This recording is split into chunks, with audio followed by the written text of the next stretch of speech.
رب اشرح لي صدري ويسر لي امري واحلل عقدة من لساني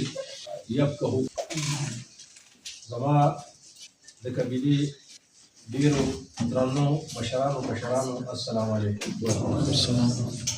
زما تعلق د ثوابه کالو خان سره دی او زمونږ د دې جرګې تقریبا 13-14 سالو شو چې مونږ دا خپل محنت دا مرګري مونږ کوو لګیا یو د دې قوم د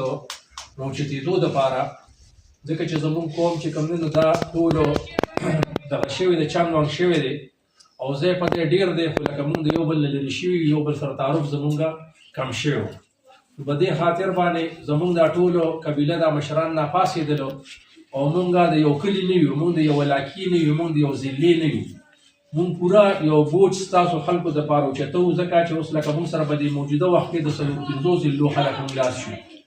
مونږ ځای په یو بل ته چې راغونډېږو په انټرچینجو باندې انتظار کوو، په کلو کې انتظار کوو. دا یو حاجي صاحب دا د خلیپور نه راغلی دی، نو د بیګا په دلور بای سره شپه وه، بیا زموږ د پلنور بای په منځ کې 8 کیلومتره هم فاصله ده، بیا د هریپور د صوابۍ منځ کې چې فاصله وګورئ، بیا مولوي صاحب د پېښور د پلوسی دی، د دې زموږ نه فاصله کافي زیاته ده. بیا مختیار کاکا دی، هغه د لونخوړ دی، او دغه چې کوم دی ملک صاحب چې کوم دی نو دا د پیرصدور 30-40 کیلومتره فاصله به دې کې راځي. څه داسې خلک زموږ د بونیر ملګري دي زموږ،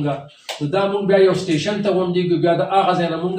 یو بل اوچتو او مونږ خپل مزل د دغه کوو. مونږ 13-14 سال د دې خپلې قبیلې مونږ خدمت وکړو، خو نه مونږ د چا نه څه عوض غوښتلی دی، نه د چا نه څه غواړو، نه خو څه اسره شته دی، بلکې مونږ د خپلو بچو د خولې نه لوړی شو کوو او هغه زمونږ به د خپل قوم قبیله باندې هغه مونږ لګو او تر کافي حده پورې مونږ په هغې څیز کې کامیاب شو. هغې کې مونږ ته یو بل ته نن دارې تاسو وګورئ، د مختلفو ضلعو خلک مونږ د یو بل سره مخامخ یو، مونږ یو بل سره هغه پېژنګلو چې کوم دی نو وشول او کېږي به. باقي زمونږ چا سره څه دغه نشته، اناد نشته دی، د چا خلاف نه یو، ټولې قبیلې زمونږ د سر ګل دي، هېڅ مسله زمونږ چا سره نشته. دا چا خلاف زمونږ تنظیم نه دی، دا خبره څه د یارې مارې د وجې نه کوم چې زه د یارې د وجې یا څه کوم، خو مونږ صرف د خپل قوم او زمونږ فوکس چې کوم دی ټول نو زمونږ په تعلیم باندې د خپل قبیلې او زمونږ په علاج باندې دی، زمونږ په هنر باندې دی او زمونږ د هغې په اخلاقیاتو باندې زمونږ ټول دغه دی. زمونږ اوس هم په دې وخت کې چې کوم دی نو په دې کمو وسایلو کې چې مونږ دا تاسو له دا منډې ترړې هم وکړو قبیلې دپاره، او چې کوم زمونږ سره معذوره او یا غریبانان خلک دی د هغې د تعلیم هم مونږ کوشش کوو، د هغې د خپلو جیبونو نه مونږ لګیا یو. د هغې نه علاوه چې کوم مریضان دي اوس په حضوري وخت کې مونږ د شانګلې د یو مریض غاښ کینسر و، هغې ته مولوي صاحب دغه وکړو، د اپیل وکړو، هغه ته پیسې راټولې شوې، هغې ته مونږ حواله کړې دي. بل چې څونه پورې مریضان د دې علاقې یا کمزوري پېښور ته راشي واپس تلې د کرایو مسلې هم دي یا نو چې برالل هغه به دې سره وو علاج ملاج چې به شو، ځکه چې بار بار ډاکټر ته تله راتلل دا به مشکل وي د هغې دپاره. نو که هغه 10 ورځې کې 15 ورځې نه دي سره په مدرسه کې او باقي خلکو زمونږ د ټولو په د ګیر چاپېره نظري دي چې کله اپیل کړی دی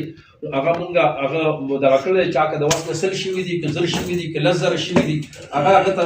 مونږ ورکړي دي او هغه مونږ دغه کړی دی، هغه مونږ سپورټ کړي دي. هغه خلکو که څه واقعیات بل ځای کې راغلي دي هغه پوره مونږ د جرګې سپورټ کړي دي او الله تعالی زمونږ لاس تش دی، مونږ نه په حکومت کې یو نه به بل څه کې یو، خو د هغه اخلاص د وجې د الله تعالی زمونږ دومره لوی کار وکړي چې هغه د غټې اوږدې والا وس نه به هغه شی باري په هغه اخلاص په وجه باندې.